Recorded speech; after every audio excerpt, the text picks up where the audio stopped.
הם, איך קוראים? שנייה, אדוני. בהמות. אני אגיד לך משהו? אם אין להם אדם זה על שם הדמה לעליון. אדם הוא יכול לדמה לאלוקי. אוקיי? זה פירוש אדם. אנחנו הפכנו את זה, זאת אומרת העם הפך את זה, בן אדם כבר, אתה בן אדם, אתה צריך להתנהג כמו בן אדם.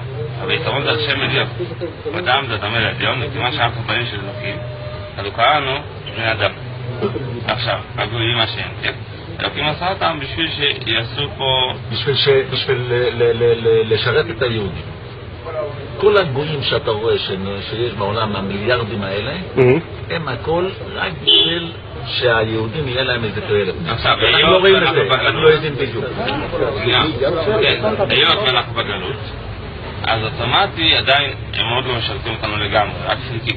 כל אחד יהיה לו, אז כל אחד יהיה לו אלפים עבדים, 2,800 בינתיים המשיח לא כאן, אז איך הם משרתים אותנו? הם בונים לנו רכבים, לא יודעים, דירות, בניינים, הם בונים את זה, לנו, משרתים את היהודים.